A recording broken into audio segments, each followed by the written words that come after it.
Kalau mau bertahan hidup di bumi, kita harus segera mengambil tindakan.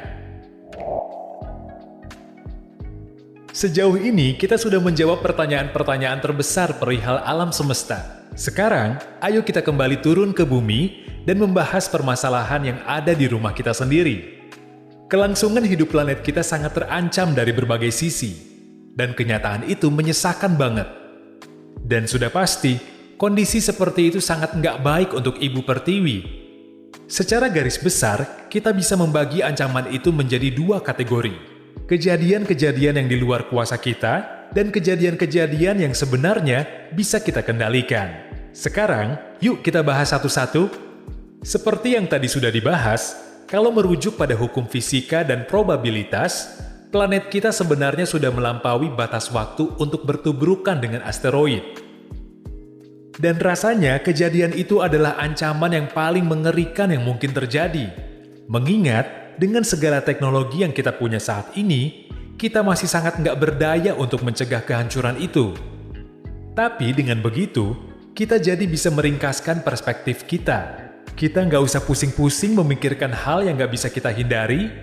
Sebaliknya, kita harus fokus pada masalah-masalah yang sangat bisa diperbaiki oleh kita, sang penghuni bumi sendiri.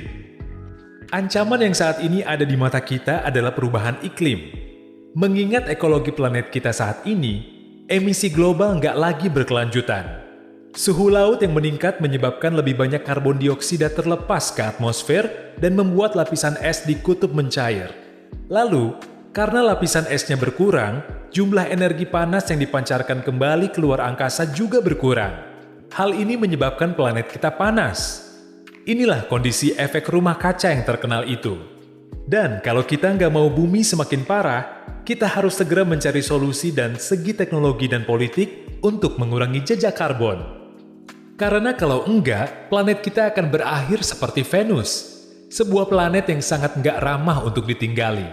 Seandainya di sana ada pembawa berita ramalan cuaca, dia pasti akan melaporkan suhu yang mencapai 250 derajat Celcius dan hujan asam sulfat saat malam hari.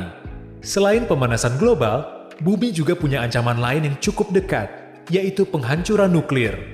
Isu-isu ekstrim tentang konflik nuklir mungkin sudah mereda sejak berakhirnya Perang Dingin, tapi sesungguhnya, ia hanya raksasa yang sedang tidur.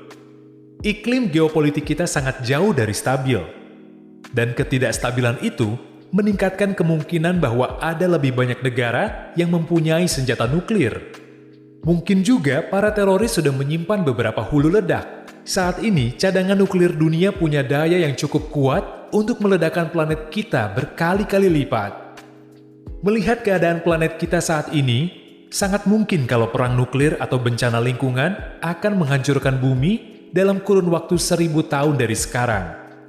Akan tetapi, sebelum itu terjadi, semoga saja manusia sudah memiliki teknologi yang memungkinkan kita untuk keluar dari planet ini sehingga kita bisa selamat dari musibah tersebut. Saatnya kita mulai menjajah luar angkasa. Saat Christopher Columbus berlayar ke barat pada tahun 1492, para kritikus berjejer untuk menyatakan bahwa misi besar itu hanya buang-buang uang. Nyatanya, hanya beberapa dekade kemudian, seluruh dunia berubah karena penemuannya itu.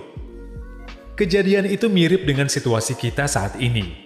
Karena arus politik dan iklim finansial yang terjadi sekarang, persentase anggaran Badan Antariksa PDB sudah menurun selama beberapa dekade. Para politisi dan masyarakat beranggapan bahwa masih ada hal lebih baik yang harus menerima anggaran itu. Hal ini bertentangan dengan insting pusat kemanusiaan. Sebagai spesies, tingkat keingintahuan kita sangat unik. Kita dikendalikan hasrat untuk menjelajah, melihat, dan mengetahui. Kalau hanya berdiam diri, rasanya sama saja seperti korban kapal karam yang nggak berusaha untuk keluar dari pulau terpencil di tengah samudera. Agar kerinduan manusia akan eksplorasi luar angkasa terobati, kita perlu membuat tenggat waktu yang pasti. Sama seperti Presiden Kennedy pada tahun 1962 yang berkomitmen agar Amerika Serikat akan mendaratkan awak di bulan di penghujung dekade itu.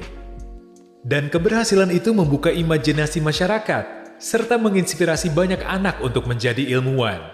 Dengan teknologi kita yang sekarang, Cita-cita untuk membuat pangkalan di bulan pada tahun 2050 dan pendaratan manusia di Mars pada tahun 2070 nggak mustahil dilakukan. Dan rencana-rencana itu akan menyalakan kembali kobar semangat untuk program luar angkasa. Kita nggak berhenti di situ saja. Kita juga bisa menjelajah planet-planet yang ada di sistem tata surya kita dalam kurun waktu 100 tahun. Europa, salah satu bulan Jupiter, mungkin punya lautan air yang bisa menampung kehidupan di bawah permukaan esnya. Sayangnya, kita terjebak hanya bisa menjelajah alam semesta di seputar tata surya kita saja. Hal ini disebabkan tata surya terdekat, Alpha Centauri, berjarak 4,5 tahun cahaya. Dengan generasi roket kimia kita saat ini, rasanya mustahil ada manusia yang bisa ke sana. Sebenarnya kita punya alternatif bentuk energi lain yang bisa mempercepat laju roket kita, seperti fusi nuklir atau pemusnahan materi dan antimateri. Namun, pengembangan berbagai alternatif itu mungkin memakan waktu berabad-abad. Cara lainnya yaitu dengan kapal tanpa awak. Pilihan ini dapat membuat kita bisa menjangkau sistem bintang dengan jangka waktu lebih cepat.